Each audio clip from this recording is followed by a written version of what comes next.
Hello class 11th, welcome to Zenith Guru. मैं हूं निकी पंडित और हम कर रहे हैं यहाँ पे equilibrium chapter. So last time हमने ऑसवाल्ड लॉ ऑफ डाइल्यूशन किया था, ठीक है, तो यहाँ तक हमने कंप्लीट कर लिया था। एंड आज की क्लास में सबसे पहला जो हमारा टॉपिक रहेगा आज की क्लास का, that is relationship between K A and K B, acid dissociation constant and base dissociation constant. ठीक है, के ए एंड के बी के बारे में हम बात करेंगे। क्लियर है? सो हेडिंग डालो, relationship between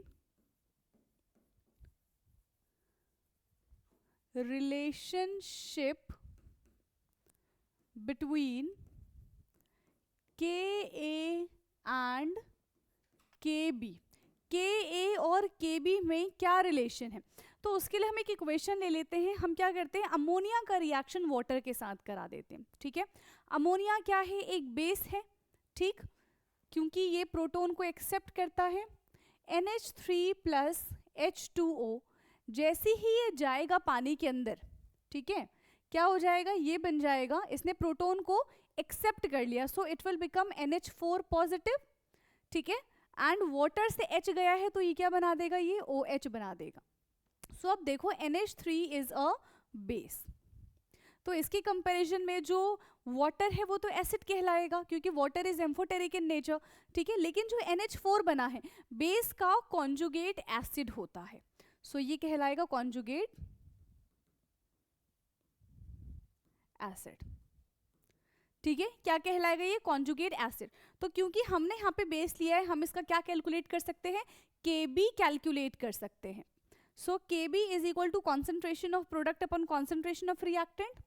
concentration of product is NH4 and OH negative, and generally हम वाटर को कंसिडर नहीं करते हैं। Concentration of NH3। ठीक है, Kb की वैल्यू हमें पहले से ही क्वेश्चन में दी गई है, आपको रटने की जरूरत नहीं है, 1.8 into 10 raise to the power -5। ठीक है, ये किसकी वैल्यू है? Kb की वैल्यू। अब देखो, जो हमारे पास ऑलरेडी कॉन्जुगेट एसिड बन चुका है, ठीक है, NH4 पॉजिटिव, अब इसका रिएक्शन, ठीक है, दिस इज कॉन्जुगेट एसिड, मतलब ये कैसा एसिड है? एक वीक एसिड है। अब इस वीक एसिड का रिएक्शन जब हम फर्दर वाटर के साथ कराएंगे तो हमें क्या मिलेगा? इससे कॉन्जुगेट बेस मिल जाएगा। ठीक है, नेक्स्ट एक तो रिएक्शन देखो भाई हमारी ये बन गई है।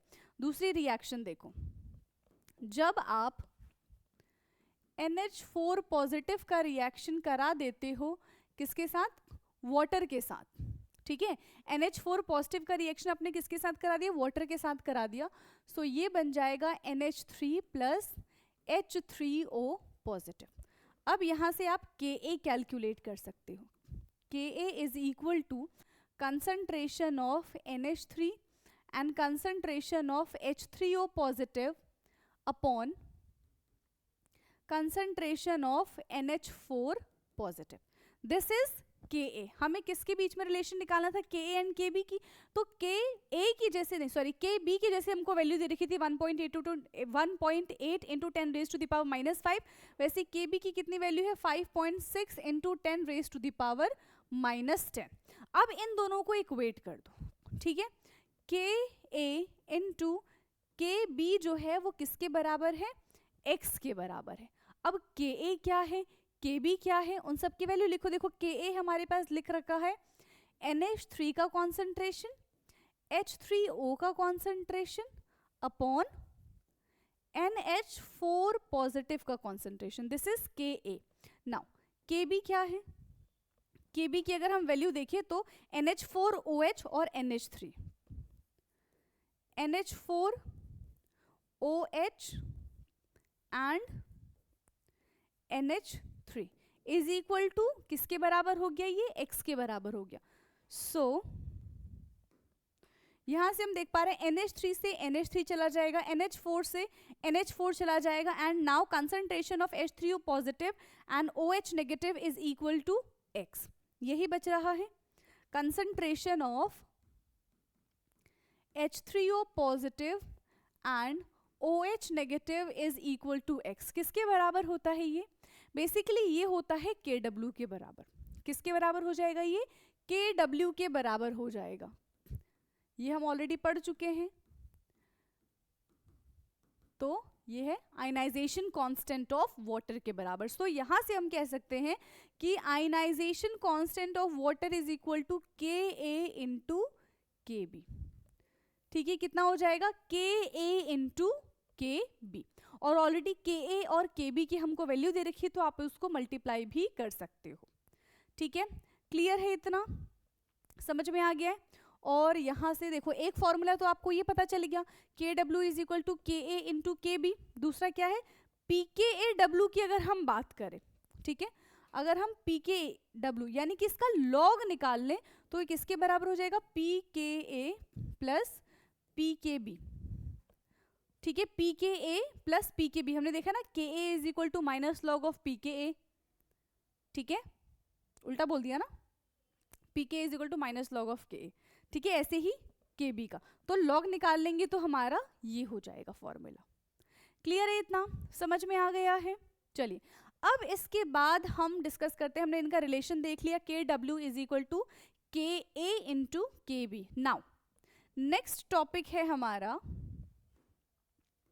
हेडिंग डालेंगे नेक्स्ट टॉपिक का, डाई एसिड, क्या बोल सकते हैं इसको, डाई मोनोबेसिक एसिड। सबसे पहले हम डाई या फिर मोनो या फिर पॉली के बारे में बात कर सकते हैं।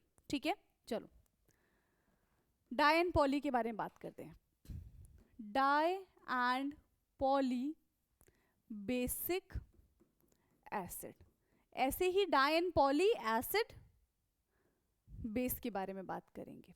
ठीक, सबसे पहला ये इसका मतलब कि हम तो खुद ही बहुत ज्यादा कंफ्यूज हो रहे हैं कि इसमें एसिड बता रहे हैं कि बेस बताना है। लास्ट वाला टर्म क्या है, एसिड, मतलब एसिड के बारे में डिस्कस करना है, आप ऐसे समझ लो।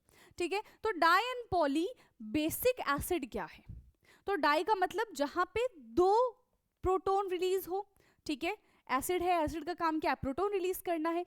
पॉली है तो यानी कि दो से ज्यादा प्रोटॉन रिलीज। अगर मोनोबेसिक एसिड होता, ठीक है, मोनोबेसिक एसिड होता तो क्या प्रोड्यूस करता वो, मान लो हमारे पास लिखा है mono basic acid.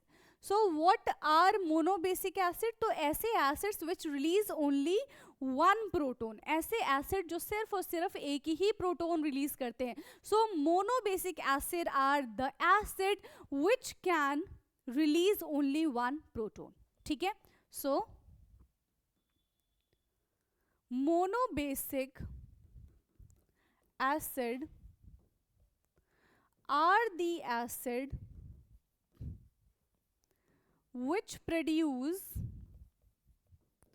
or release only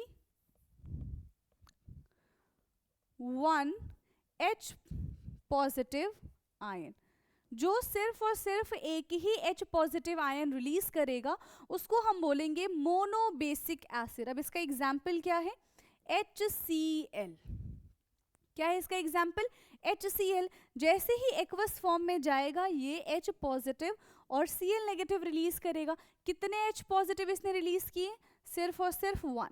so HCl क्या कहलाएगा, मोनोबेसिक एसिड हो जाएगा, ये मोनोबेसिक एसिड। ठीक है, HCl क्या कहलाएगा, मोनोबेसिक एसिड कहलाएगा। वहीं अगर हम जब डाईबेसिक एसिड के बारे में बात करते हैं तो dibasic acids are the acid which produce और रिलीज टू प्रोटॉन्स। ठीक है, 2 H positive ions. Dibasic acid, dibasic acid क्या हो जाएगा, dibasic acid. So dibasic acid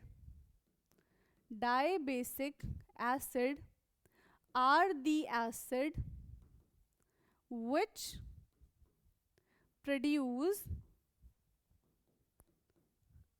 2 H positive ion, जो दो प्रोटॉन रिलीज करता हो। ठीक है, जो दो प्रोटॉन रिलीज करता हो उसको हम क्या बोलेंगे, डाईबेसिक एसिड बोलेंगे। इसका एग्जाम्पल क्या है, H2SO4। ठीक है, इसका क्या एग्जाम्पल हो जाएगा, H2SO4। तो ये पानी में जा रहा है, ठीक है, गया ये पानी में और इसने 2H positive plus SO4 2 negative, यहां से इसने 2 प्रोटॉन रिलीज कर दिया। ठीक है, यहां से इसने क्या कर दिया है, 2 प्रोटॉन रिलीज कर दिया, इसलिए हम इसको क्या बोलेंगे, डाइबेसिक एसिड। ठीक है, क्या कहलाएगा ये, डाइबेसिक एसिड। अब ट्राइबेसिक एसिड पॉली के अंदर ही आ जाएगा। ठीक है, पॉलीबेसिक एसिड में हम एग्जाम्पल क्या लिख सकते हैं, पॉली बेसिक एसिड। इसका एग्जाम्पल क्या हो जाएगा, H3PO4। क्या हो जाएगा, H3PO4। तो यहां से हम ये देख रहे हैं कि 3H positive plus PO4 3 negative, 3H positive plus PO4 3 negative. तो यहां पे हमें 3 प्रोटॉन नजर आ रहे हैं। क्लियर, यहाँ पे कितने प्रोटॉन आ रहे हैं हमको नजर, 3 प्रोटॉन हमें यहाँ पे नजर आ रहे हैं। सो इसको हम बोलेंगे ट्राइबेसिक एसिड। मतलब लास्ट में अगर एसिड है तो एसिडिक के बारे में बात करेंगे, लास्ट में अगर बेस है तो हम बेसिक के बारे में बात करेंगे। इतना क्लियर है? ठीक है, अब टर्म आता है, चाहे मोनो के बारे में बात कर लो, चाहे डाई है, चाहे पॉली है, एसिड बेसिस। ठीक है, डाई पॉली एसिड बेसिस, इसी में ही है हमारा डाई पॉली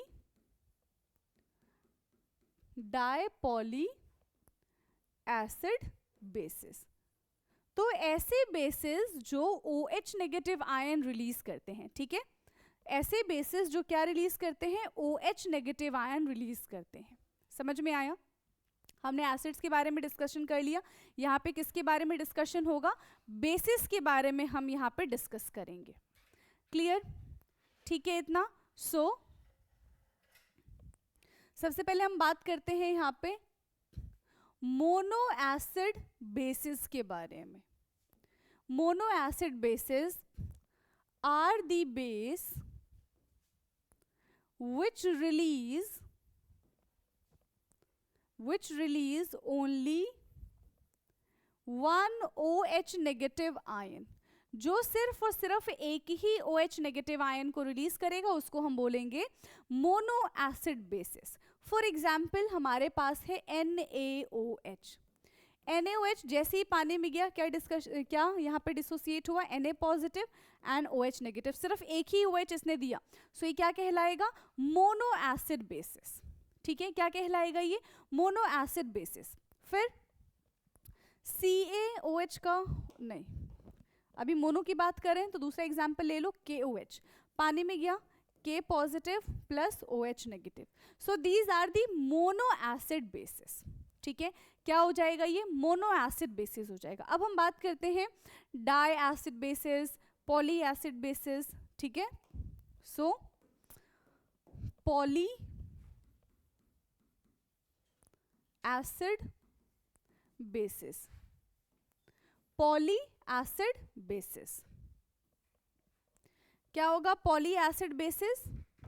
मान लो हमारे पास है CaOH का होल ट्वाइस, तो यहाँ पे हमको क्या दिख रहा है कि हमें यहाँ पे 2 OH नेगेटिव मिल रहे हैं, यानी कि यहाँ से 2 OH नेगेटिव रिलीज हो रहा है। So that means they are di या फिर पॉली के अंडर ही आ जाएगा। ठीक है, 3 की बात करें तो एल्यूमिनियम हाइड्रोक्साइड है हमारे पास, AlOH का होल थ्राइस, तो यहाँ से हमें 3 OH negative plus Al 3 positive मिलेगा। अब ये होता क्या है, इनका भी अपना एक प्रोसीजर है। ऐसा नहीं है कि एक बार में तीनों के तीनों OH रिलीज हो जाएंगे, नहीं, पहले एक OH रिलीज होगा, फिर दूसरा OH रिलीज होगा, फिर तीसरा OH रिलीज होगा। ऐसे ही H पॉजिटिव के बारे में भी हम बात कर रहे हैं। ठीक है, अगर हमारे पास H3PO4 है, सो इन दैट केस ऑल्सो सबसे पहले एक प्रोटॉन बाहर आएगा, फिर दूसरा प्रोटॉन बाहर आएगा, फिर तीसरा प्रोटॉन बाहर आएगा। एंड आपको ये पता होना चाहिए कि किसमें हमें सबसे ज्यादा एनर्जी देनी पड़ेगी प्रोटॉन निकालने के लिए। अगर हम एसिड के बारे में बात करते हैं, मान लो H3PO4 के बारे में ही हमने बात की। ठीक है, सो H3PO4 में से फर्स्ट जो प्रोटॉन निकालना इज क्वाइट इजी, बिकॉज हम न्यूट्रल एटम में से प्रोटॉन को बाहर निकाल रहे हैं। लेकिन अब उसके बाद क्या होगा, एक प्रोटॉन निकला, अब H3PO4 के पास क्या हो जाएगा, एक नेगेटिव चार्ज आ जाएगा, एक प्रोटॉन उसका चला गया, तो उसमें से अब दूसरा प्रोटॉन निकालना is quite difficult as compare to the first one. फिर हमने एक और प्रोटॉन निकाला, अभी 2 नेगेटिव हो गया उसके ऊपर। अब और डिफिकल्ट होगा तीसरा प्रोटॉन निकालना। तो इस तरीके से एनर्जी ज़्यादा लगती जाती है जब हम एक कटायन या फिर एनायन में से, ठीक है, H positive and OH negative को रिमूव कराते हैं। समझ में आ गया है? क्लियर है इतना? और फिर सबका सम कर दोगे तो क्या आ जाएगा यहाँ पे, Ka या फिर Kb आ जाएगा। ठीक है, आप इसे Ka और Kb कैलकुलेट कर सकते हो। क्लियर है? इतना समझ में आ गया? Now factor affecting the strength of acid, कौन कौन से फैक्टर हैं जो एसिड की स्ट्रेंथ को अफेक्ट करते हैं? Factor affecting the strength of acid, factor affecting the strength of acid. तो बेसिकली यहाँ पे दो फैक्टर है। सबसे पहला फैक्टर है बॉन्ड स्ट्रेंथ, दूसरा फैक्टर है bond polarity. First factor is bond strength,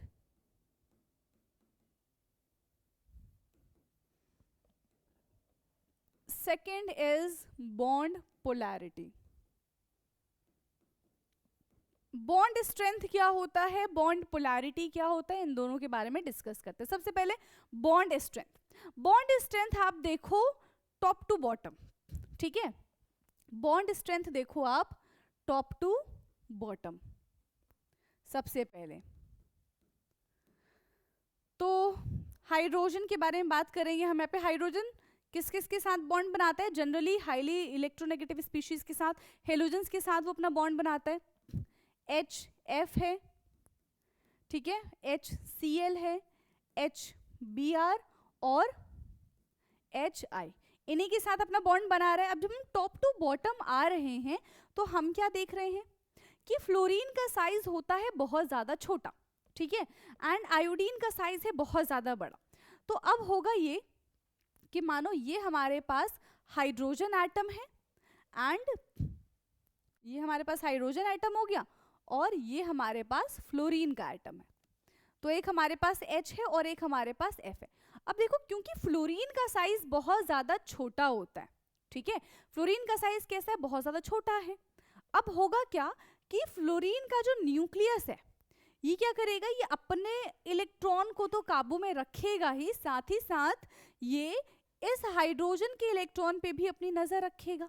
same hydrogen भी बहुत ज्यादा छोटा है तो ये अपने इलेक्ट्रॉन पे तो नजर रखेगा, साथ ही साथ फ्लोरीन के इलेक्ट्रॉन पे भी नजर रखेगा और इनकी जो बॉन्डिंग होगी वो बहुत ज्यादा हाई हो जाएगी। अब आप सोचो, मान लो, ठीक है, बहुत पास घर है, बहुत छोटे छोटे घर है, ठीक है, तो उसमें क्या होगा, अगर एक कमरे से कोई दूसरा बोले तो दूसरे के घर में ऑटोमेटिकली आवाज चली जाती है और पूरी नजर रहती है हमारी कि दूसरे के घर में क्या चल रहा है, कहाँ कब किसके घर में कौन सी लड़ाई होगी, किस बात पे झगड़ा हो गया, सारी हम कहानियां, सारी खबर हम रखते हैं, ठीक है। क्यों? क्योंकि हमारा घर छोटा है, ठीक है, इधर से कान लगाया तो दूसरे घर से आवाज आ रही है, इधर से कान लगाया तो इधर वाली पड़ोसी की बात हमने सुन ली है, ठीक है। तो ऐसा ही कुछ इनके साथ होता है। तो क्या हो रहा है कि जब भी लड़ाई होगी, जब भी कुछ होगा, जब भी कहीं झगड़ा होगा, हमारा बॉन्ड इतना स्ट्रांग हो गया कि अब हम सुनेंगे, बार बार जाके सुनेंगे, ठीक है। तो वहां पे एक फोर्स काम कर रहा है क्योंकि आपको मजा आ रहा है, दैट इज द फोर्स, ठीक है। आपको मजा आ रहा है दूसरों की लड़ाई देखने में, आपको मजा आ रहा है दूसरों की बातें सुनने में, तो दीवार से फटाफट से आपने कान लगाया और सामने वाले की बात सुन ली, ठीक है, तो वो क्या हो गया, आपका एक बॉन्ड हो गया, ठीक है, आपको पसंद आ रही है वो चीज़ें, आपको मजा आ रहा है वो सब सुनने में। तो यहाँ पे भी कुछ ऐसा ही है, इनका जो स्ट्रक्चर है, इनका जो एटम है वो बहुत छोटा है, तो एक दूसरे पे नजर रखी जा रही है, तो इनके बॉन्ड देखो, इसका न्यूक्लियस इसके इलेक्ट्रॉन को अट्रैक्ट कर रहा है और इसका इलेक्ट्रॉन इसके न्यूक्लियस को अट्रैक्ट कर रहा है, वैसा वर्सा, तो इनके बॉन्ड जो है वो बहुत ज्यादा हाई है। अब एसिड की क्या खासियत होती है कि जब तक प्रोटॉन रिलीज नहीं होगा तब तक वो एसिड मानेंगे नहीं, और जितना जल्दी प्रोटॉन रिलीज हो जाएगा उतना अच्छा वो एसिड कहलाएगा। सो यहाँ पे क्योंकि इनका बॉन्ड स्ट्रांग हो गया, कितनी भी एनर्जी दे दो, ठीक है, इनका बॉन्ड टूट ही नहीं रहा है, बहुत ज्यादा हाई एनर्जी देने के बाद हम ये देख पाएंगे कि यहाँ से फ्लोरीन हाइड्रोजन को छोड़ेगा, ठीक है, पहली चीज तो ये। अब जैसे ही हम टॉप टू बॉटम आते जा रहे हैं, अब क्या है, ये बेचारा हाइड्रोजन छोटा सा है, ठीक, और आयोडीन हो गया है बहुत बड़ा, ठीक है, आयोडीन हो गया है बहुत बड़ा। अब मान लो कि आप छोटे से घर से निकल के एकदम बंगलों में आ गए हो, ठीक है, जहां 50 कमरे हैं, 100 कमरे, बिल्कुल एक बड़ा सा आलीशान महल आ गया आपके पास, ठीक है, तो आप देखोगे कि बाहर झोपड़ी में कौन लड़ाई कर रहा है, नहीं देखोगे, आपको फर्क भी नहीं पड़ेगा। और इवन जो बाहर झोपड़ी में है लोग, उनको भी आप अपने घर के अंदर नहीं आने दोगे। आपके घर की क्या राजनीति चल रही है, आपके घर में किसने आपको पीट दिया, ठीक है, वो उनको नहीं पता चलेगा, पता ही नहीं चले दोगे। क्यों? क्योंकि आपके तो बहुत बड़ा सा महल हो गया है, ठीक है। अब उनकी पहुंच आप तक नहीं पहुंच पा रही, उनकी सोच आप तक नहीं पहुंच पा रही है, वो आप पे नजर नहीं रख पा रहे, क्योंकि आपका घर बड़ा हो गया, ठीक है। और अब क्योंकि आप आलीशान जिंदगी जी रहे हो, आपको इससे कोई मतलब नहीं है। तो अब बॉन्ड कैसा हो गया? अब इसके घर में क्या चल रहा है आपको मतलब ही नहीं है, अपने घर का ही कलेश खत्म नहीं हो रहा क्योंकि, ठीक है। अब इसके घर में क्या चल रहा है आपको कोई मतलब नहीं है, और आप ना इसको अपने घर की राजनीति जानने दे रहे हो, तो bond in that case bond break हो जा रहे हैं। जैसे ही साइज बड़े होंगे बॉन्ड क्या हो जाएगा? वीक हो जाएगा। और जैसे ही थोड़ी सी एनर्जी देंगे ये बॉन्ड जल्दी से टूट जाएगा, ठीक है। ये बॉन्ड क्या हो जाएगा? जल्दी सी टूट जाएगा। तो हम ये देख रहे हैं just because of their size, in HF का जो बॉन्ड है वो बहुत ज्यादा स्ट्रॉन्ग है, ठीक है, लेकिन HI का जो बॉन्ड है वो बहुत वीक है। थोड़ी सी एनर्जी देंगे टूट जाएगा, थोड़ी सी एनर्जी देंगे टूट जाएगा, मतलब H इन दैट केस बहुत जल्दी रिलीज हो जाएगा। और जितना जल्दी H पॉजिटिव रिलीज होगा उतनी जल्दी क्या हो जाएगा? उतना अच्छा क्या कहलाएगा? वो एसिड कहलाएगा। समझ में आ गया? क्लियर है? उतना अच्छा वो क्या कहलाएगा? एसिड कहलाएगा। सो टॉप टू बॉटम जो बॉन्ड स्ट्रेंथ है वो इंक्रीज, बॉन्ड स्ट्रेंथ जो है वो डिक्रीज होती है, ठीक है, टॉप टू बॉटम में, लेकिन एसिडिटी जो है वो इंक्रीज होती है टॉप टू बॉटम में। क्लियर? तो सबसे ज्यादा एसिडिक कौन हो जाएगा? सबसे ज्यादा एसिडिक है HI, फिर हो जाएगा हमारा HBr, फिर है HCl एंड देन HF। तो इस तरीके से हम बॉन्ड स्ट्रेंथ को डिटरमाइन करते हैं। HF are very small atom, ठीक है, HF जो है वो बहुत छोटा एटम है, इनके बीच में इलेक्ट्रॉन नेगेटिविटी भी ज्यादा है। क्लियर है?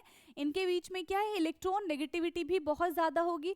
हाइड्रोजन के केस में देखो, इसकी इलेक्ट्रोनेगेटिविटी ज्यादा है, इसकी इलेक्ट्रोनेगेटिविटी कम है, तो इनके बीच में पोलैरिटी का भी डिफरेंस आ रहा है। समझ में आया?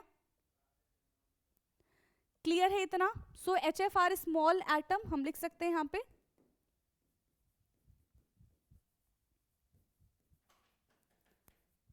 HF जो है एक स्मॉल एटम है and F is more electronegative than hydrogen, F is more electronegative, F is more electronegative and H is more electropositive, ठीक है। इन दैट केस F जो है वो ज्यादा इलेक्ट्रोनेगेटिव हो जाएगा और हाइड्रोजन जो है वो ज्यादा इलेक्ट्रोपॉजिटिव हो जाएगा। इलेक्ट्रोफाइल की तरह दिख रहा है, एक काम करो, इलेक्ट्रोपॉजिटिव और यहाँ पे इलेक्ट्रोनेगेटिव कर लो, ठीक है। समझ में आ गया है? तो बॉन्ड अगर स्ट्रॉन्ग होगा तो उसको ब्रेक करने में हमें हाई एनर्जी देनी पड़ेगी, तब जाके उसका प्रोटॉन वहां से रिलीज होगा। क्लियर? समझ में आ गया? एंड HI के बारे में अगर हम बात करें तो H is extremely small and I is very big, ठीक है। तो I इज लीस्ट इलेक्ट्रोनेगेटिव, तो अगर ये लेस इलेक्ट्रोनेगेटिव है तो इसकी कंपैरिजन में ये भी लेस इलेक्ट्रोपॉजिटिव होगा, तो इनका जो बॉन्ड है वो इजीली ब्रेक हो जाएगा। क्लियर? ये कहानी थी हमारी लेफ्ट से लेकर, नहीं सॉरी, टॉप टू बॉटम। ये कहानी किसकी थी? टॉप टू बॉटम थी। अब हम बात करते हैं लेफ्ट टू राइट वाले की। ओके, टॉप टू बॉटम बात हो गई है, ठीक है। यहाँ पे बॉन्ड पोलैरिटी भी आ गई है, बॉन्ड स्ट्रेंथ भी हमने डिस्कस कर लिया है। टॉप टू बॉटम के बारे में बात करते हैं।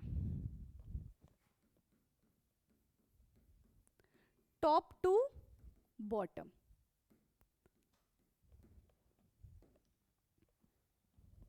अब टॉप टू बॉटम नहीं, सॉरी, अभी हमने टॉप टू बॉटम बात की, अब हम बात करेंगे left to right. Left to right, जब हम लेफ्ट टू राइट जाएंगे तो क्या होगा?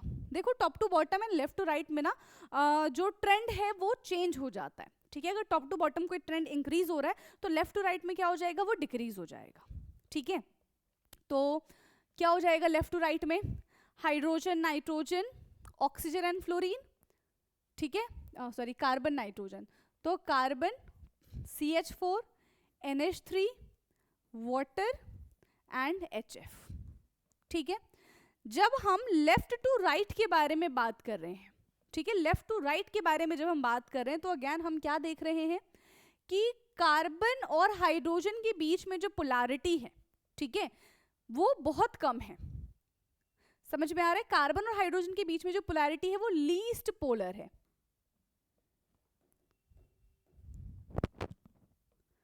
ठीक है, ये बहुत कम पोलैरिटी शो कर रहे हैं, लेकिन कार्बन से ज्यादा इलेक्ट्रोनेगेटिव की अगर हम बात करें तो nitrogen is more electronegative as compare to carbon, तो इनके बीच में पोलैरिटी थोड़ी ज्यादा होगी। नाइट्रोजन से ज्यादा इलेक्ट्रोनेगेटिव ऑक्सीजन है तो इनकी पोलैरिटी और ज्यादा होगी, और ऑक्सीजन से ज्यादा इलेक्ट्रोनेगेटिव फ्लोरीन है तो इनकी पोलैरिटी सबसे ज्यादा होगी। हम ये देख रहे हैं कि from left to right polarity जो है वो इंक्रीज कर रही है। पोलैरिटी जो है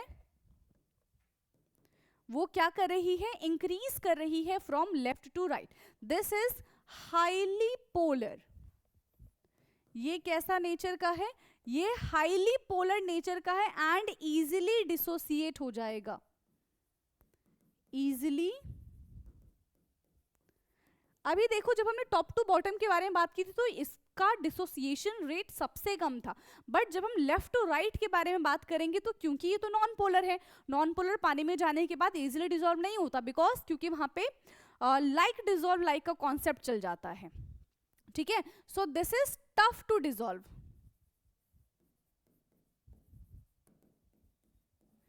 ये डिसॉल्व होना टफ है, फिर उससे कम इसको लगेगा, उससे कम इसको, सबसे कम यानी कि सबसे इजीली ये डिसॉल्व हो जाएगा। सो लेफ्ट टू राइट में हम क्या देख रहे हैं कि सबसे अच्छा एसिड कौन सा है? लेफ्ट टू राइट में HF है एंड टॉप टू बॉटम में सबसे बेकार HF है। ठीक है, समझ में आ रहा है? ऐसा होता है ना कि जैसे क्लास का कोई बच्चा है बहुत शैतान है, ठीक है, पढ़ता नहीं है अकॉर्डिंग टू टीचर, लेकिन वही जब ट्यूशन में जाता है तो भाई सब बोलते हैं भैया आ गए हैं, कितना पढ़ाई करते हैं, कितने अच्छे मार्क्स लेकर आते हैं ट्यूशन में। तो होता है ना कि जिनको कहीं इज्जत नहीं मिली उनको कहीं और इज्जत मिल जा रही है। तो कुछ यही वाली बात यहाँ पे है कि अपने ही ग्रुप में बेचारे को बहुत जलील किया गया।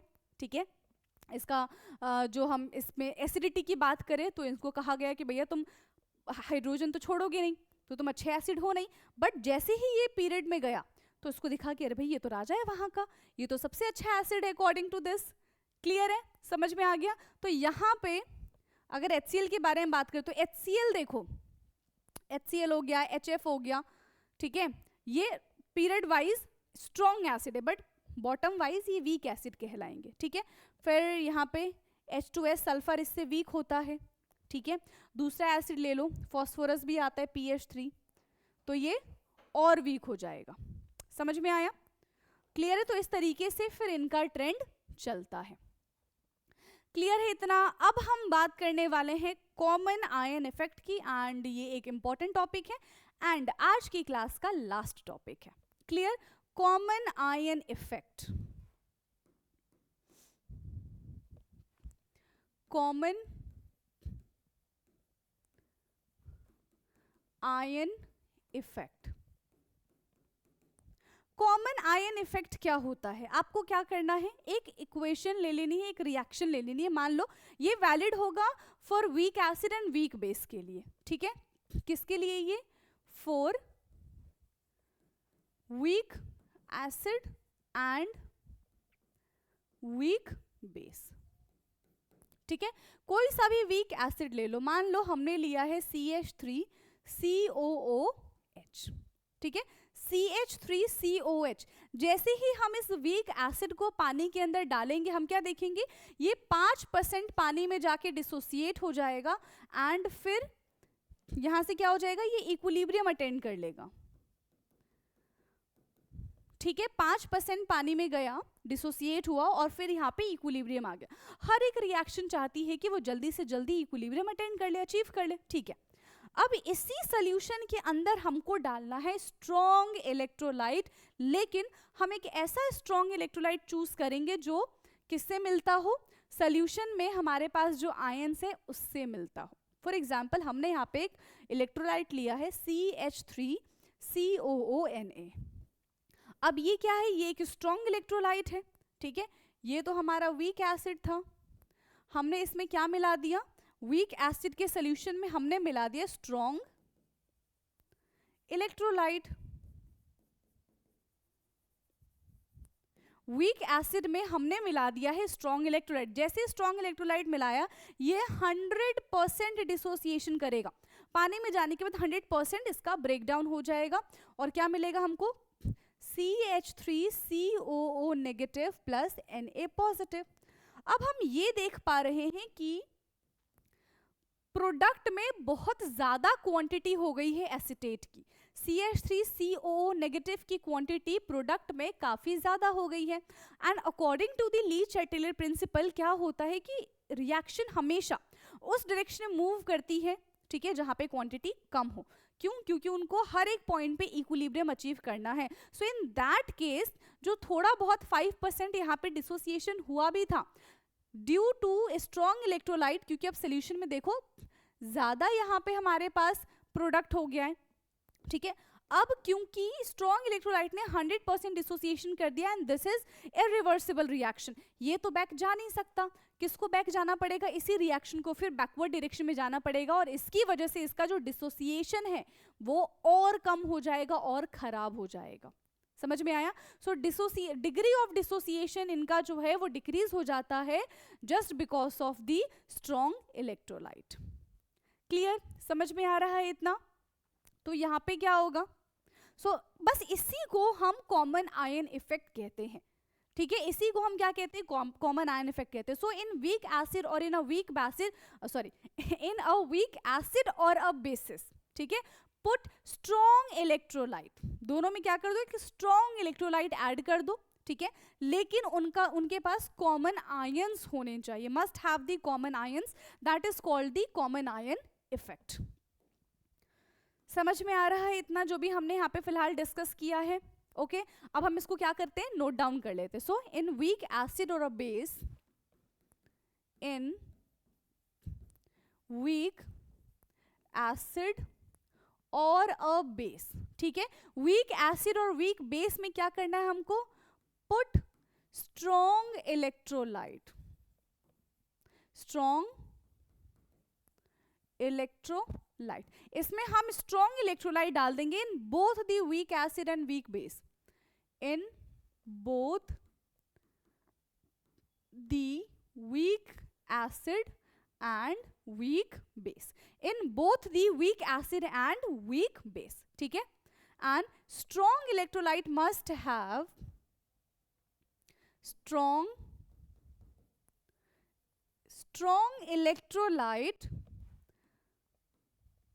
must have same ion, ठीक है, और must have a common ion हम लिख सकते हैं, must have a common ion. ये ऑलरेडी मैंने आपको एक एग्जाम्पल से समझा दिया है।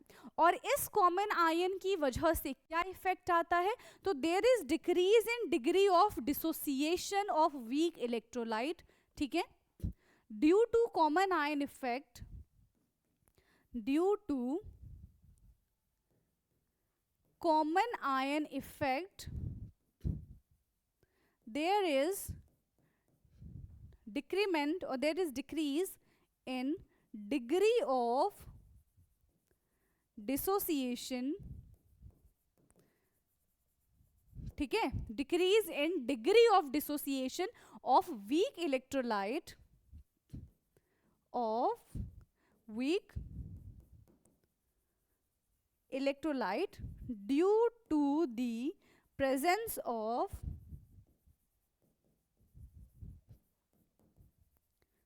strong electrolyte, ठीक है, due to the presence of a strong electrolyte that have a common ion in it, that have a common ion in it, ठीक है, जिसमें कॉमन आयन उनका मतलब उन दोनों में कॉमन आयन होता है, ठीक है, सेम आयंस प्रेजेंट होते हैं। तो एक हमने एसिड का एग्जाम्पल देखा, एक हम बेस का एग्जाम्पल देख लेते हैं, ठीक है, और फिर आज की क्लास को हम एंड करते हैं, राइट। चैप्टर देखो हमारा ऑलमोस्ट एंड पे आ चुका है, हार्डली कोशिश करूंगी कि एक ही क्लास में, अब जो आखिरी क्लास हो उसमें हमारे चैप्टर खत्म हो जाए, अदरवाइज 2 क्लास बस, उससे ज्यादा लगेगा ही नहीं, ठीक है, और फाइनली हमारा इक्विलिब्रियम चैप्टर खत्म हो जाएगा एंड हमारा जो थर्मोडायनेमिक चैप्टर है वो भी एंड पे ही है, ठीक है। सो एक और एग्जाम्पल ले लेते हैं भाई, NH4OH वीक बेस है, ठीक है। NH4OH क्या है, ये एक वीक बेस है। तो जैसे ही ये पानी के अंदर जाएगा ये सिर्फ 5 to 10% ही डिसोसिएशन शो करेगा and reversible in nature, NH4 plus OH negative. अब इसके अंदर डाल दो स्ट्रॉन्ग इलेक्ट्रोलाइट जो कि है इसके अंदर स्ट्रॉन्ग इलेक्ट्रोलाइट कौन से डाल सकते हैं हम, NaOH, यस, यही हम इसके अंदर स्ट्रॉन्ग इलेक्ट्रोलाइट डालेंगे, NaOH नहीं होगा, NH4Cl अमोनियम क्लोराइड। तो क्या बन जाएगा ये, NH4 positive and Cl negative, ठीक है। क्या बन जाएगा ये, NH4 positive and Cl negative, 100% dissociation है जिसकी वजह से ये वाली रिएक्शन बैकवर्ड डायरेक्शन में चली जाएगी and they both have the same they both have the common ion that is NH4 positive, ठीक है। and this is the concept of common ion effect and उसकी वजह से क्या इफेक्ट होता है ये मैंने आपको ऑलरेडी बता दिया है, ठीक है। क्लियर है, इतना समझ में आ गया है। और करना है आगे का कोई टॉपिक इसमें, अभी आधे घंटे की क्लास हुई, एक और टॉपिक इसमें कर ही लेते हैं, ठीक है। Hydrolysis of salt and their pH, इस टॉपिक को भी हम इसी क्लास में खत्म करते हैं, तो फिर एक और हार्डली लेक्चर लगेगा और पूरा सिलेबस हमारा खत्म हो जाएगा। ओके चलो कर लेते हैं, कोई बात नहीं। Hydrolysis of the salt and their pH, hydrolysis of salt and their pH, salt का हाइड्रोलिसिस करेंगे, ठीक है, और उसके पीएच के बारे में भी जानेंगे। तो देखो बेसिकली होता क्या है कि सॉल्ट जो है वो एसिड और बेस से मिलके बनता है, ठीक है। जब हम एसिड प्लस बेस मिलाते हैं, ठीक है, तो क्या बनता है, सॉल्ट प्लस वाटर। अब ये सॉल्ट एसिडिक भी हो सकता है, ये सॉल्ट बेसिक भी हो सकता है और ये सॉल्ट न्यूट्रल भी हो सकता है। लेकिन जैसे ही इस सॉल्ट को हम पानी के अंदर डिसॉल्व करेंगे, हमें यहाँ पे क्या देखने के लिए मिलेगा, हमें यहाँ पे दो प्रोसीजर देखने के लिए मिलेंगे। पहला होता है हाइड्रेशन एंड दूसरा होता है हाइड्रोलिसिस, ठीक है। जैसे ही हम सॉल्ट को पानी के अंदर डिसॉल्व करेंगे, when salt dissolve in water, when salt dissolve in water, जैसे ही सॉल्ट पानी के अंदर डिसॉल्व होता है, ठीक है, तो ये दो प्रोसीजर हमें शो करता है। फर्स्ट वन है hydration and second one is hydrolysis. देखो हाइड्रेशन का क्या मतलब है कि पानी के अंदर गया, अपने कैटायन एनायन में एक्वस फॉर्म में आ गया। हाइड्रोलिसिस का क्या मतलब है कि वो पानी को भी ब्रेक करके अपने साथ रिएक्ट करवा देगा, दैट इज कॉल्ड हाइड्रोलिसिस, ठीक है। तो सबसे पहले हम डिस्कस करते हैं, हाइड्रेशन को डिस्कस कर लेते हैं, ठीक है। चलिए हाइड्रेशन,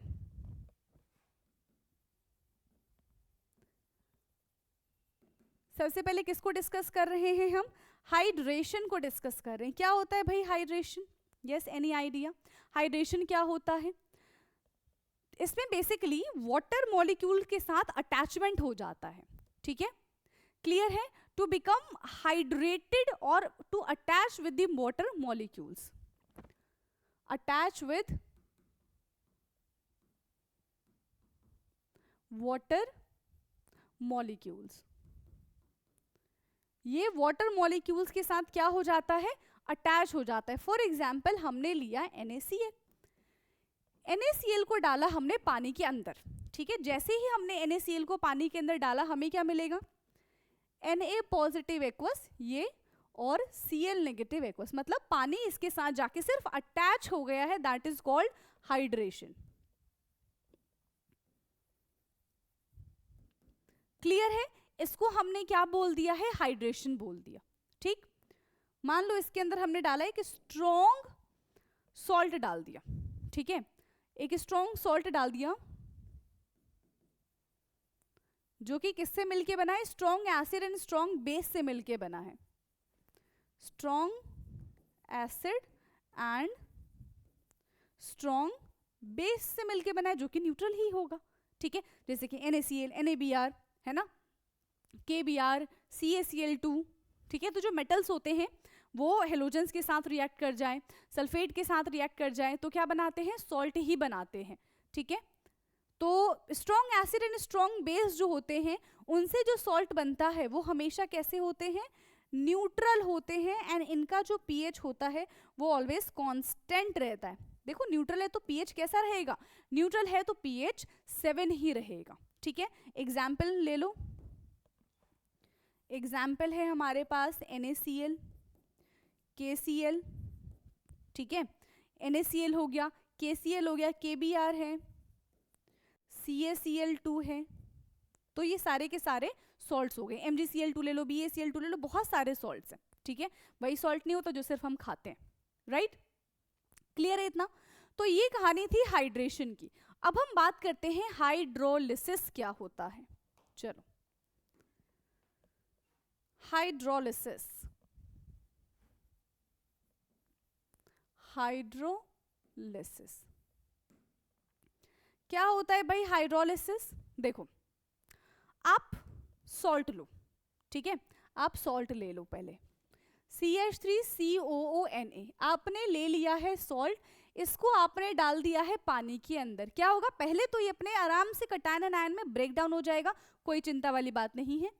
ये हो जाएगा CH3COO negative plus Na positive, aqueous and aqueous. ये तो देखा देखा सा लग रहा है, यही तो हाइड्रेशन था।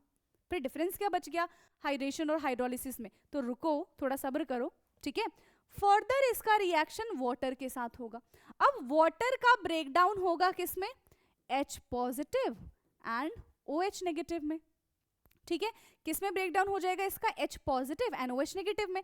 अब देखो नेगेटिव पॉजिटिव के पास जाएगा, पॉजिटिव नेगेटिव के पास जाएगा, तो ये बन जाएगा हमारा CH3COOH प्लस NaOH।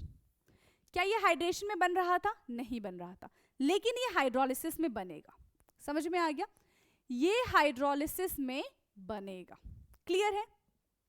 तो ये हाइड्रेशन एंड हाइड्रोलिसिस की कहानी थी। अब देखो सॉल्ट आप किसी से भी बना सकते हो, strong acid strong base, strong acid weak base, ठीक है, वीक एसिड स्ट्रॉन्ग बेस, आप इन सब से एसिड का फॉर्मेशन कर सकते हो। एक आध हम एग्जाम्पल देख लेते हैं, ठीक।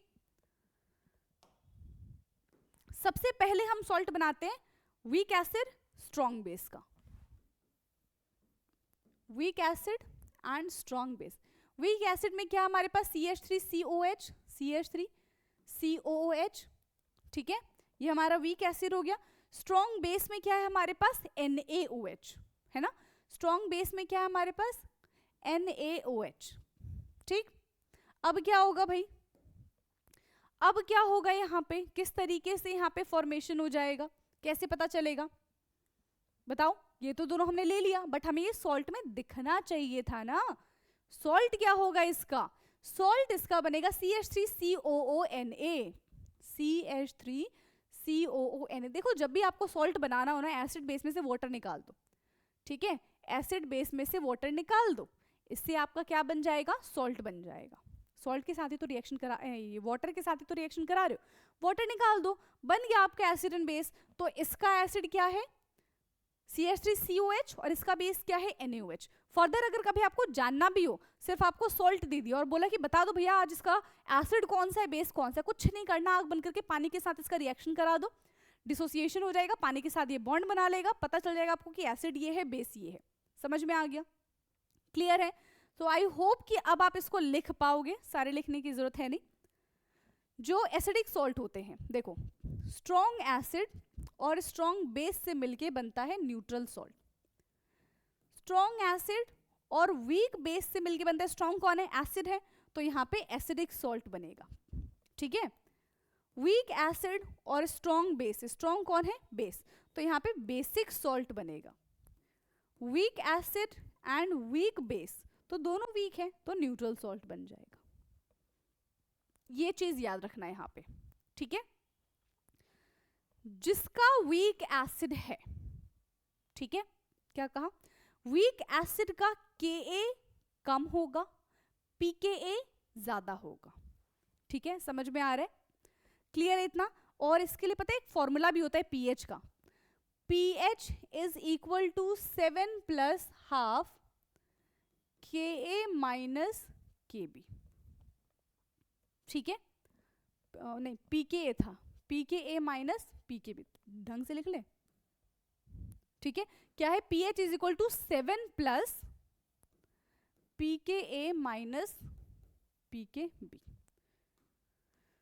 तो अगर आपको P K A P K B पता है या फिर आप कैलकुलेट कर सकते हो, तो यहां से आप इजीली उसका पीएच कैलकुलेट कर पाओगे।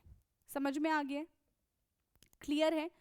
अब इसके बाद बचता है बफर सोल्यूशन, इंपॉर्टेंट है, आप लैब में भी सुनोगे बफर सोल्यूशन का नाम, ठीक है। एक हमारा बफर सोल्यूशन बचता है और दूसरा क्या बचता है हमारे, एक सॉल्युबिलिटी वाला, ठीक है, सॉल्युबिलिटी इन सॉल्युबिलिटी प्रोडक्ट। तो दो टॉपिक बचते हैं एंड कल की क्लास में जो नेक्स्ट क्लास होगी उसमें हम इन दोनों टॉपिक को खत्म करेंगे और साथ ही साथ अपने इस प्यारे से चैप्टर को भी हम फिनिश कर देंगे। ओके, सो जितनी भी चीजें हमने आज की क्लास में पढ़ी, आई होप कि सब आपको समझ में आया होगा, क्लास आपके लिए इंटरेस्टिंग रही होगी। ऐसा हमने कुछ टफ नहीं पढ़ा है आज की क्लास में, सारी चीजें बहुत बेसिक थी, ठीक है। एंड आप मुझे कमेंट करके बता सकते हो कि आज का लेक्चर आपको कैसा लगा है। बाकी का डिस्कशन हम करेंगे नेक्स्ट क्लास में, तब तक के लिए पढ़ते रहिए। Thank you so much.